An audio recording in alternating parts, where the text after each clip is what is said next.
സന്തോഷം, എല്ലാവർക്കും ഇഷ്ടപ്പെടുന്നുണ്ടെന്ന് തോന്നുന്നു. നല്ലൊരു ഡിഫറെൻറ്റ് ത്രില്ലർ, നമ്മൾ സ്ക്രീനിൽ കാണുന്ന ടൈപ്പ് ത്രില്ലറല്ല. കോമഡിയും ഡാർക്ക് കോമഡിയും ഇത്രയൊക്കെ ആയിട്ടുള്ളൊരു പുതിയൊരു സംവിധായകൻ ശ്രീരാജ്. എവിടെ അതാ ശ്രീരാജ് ശ്രീനിവാസൻ ഇതിൻ്റെ ഡയറക്ടർ. പറയൂ. ഫസ്റ്റ് ഷോപ്പ് കഴിഞ്ഞല്ലേ ഉള്ളൂ, അപ്പോൾ നല്ല റെസ്പോൺസ് ഉണ്ട്. അപ്പം നമ്മൾ അടുത്ത പുറത്ത് തിയേറ്ററിലൊക്കെ അങ്ങ് പോയാണെന്ന് വിശ്വസിക്കുന്നു. വളരെ സന്തോഷം. ഒരുപാട് കാലത്തെ ഒരു കാത്തിരിപ്പാണ് നിൽക്കുന്നത്. വളരെ സന്തോഷം. ആ ക്യാരക്ടർ ഭയങ്കര ഡിഫറെൻ്റ് ആയിരുന്നു, അതുകൊണ്ടാണ് അത് എക്സൈറ്റഡ് ആയിരുന്നത്. അത് സ്ഥിരം പോലീസുകാരനല്ല, അത് വേറൊരു ടൈപ്പ് പോലീസുകാരനാണ്.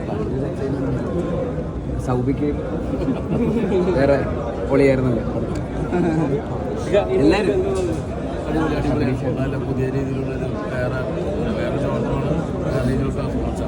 എല്ലാവരും ഭയങ്കര ഭംഗിയായിട്ട് ചെയ്തിട്ടുണ്ടായിരുന്നു. ഈ കാലിലൊക്കെ പ്രശ്നമുള്ള രീതിയിൽ അഭിനയിക്കാനുള്ളൊരു എന്തൊരു ബുദ്ധിമുട്ടുണ്ടായിരുന്നു അറിയില്ല. ആ സമയത്ത് ചെയ്തിട്ട് അങ്ങനെ എല്ലാവർക്കും ഇഷ്ടപ്പെട്ടെന്ന് വിചാരിക്കുന്നു. ഇഷ്ടപ്പെട്ടില്ലേ? Thank you. ഒരേ സമയം ഭയങ്കര സീരിയസ് ആയിട്ടുള്ള റോളും അതേസമയം ഹ്യൂമർ ആയിട്ടുള്ള റോളാണ് ചെയ്തിരിക്കുന്നത്. അതെങ്ങനെയാണ് കൈകാര്യം ചെയ്തത്? ചെയ്യുമ്പോൾ ഡയറക്ടർ നന്നായിട്ട് പറഞ്ഞു തരും, അങ്ങനെ ചെയ്തു.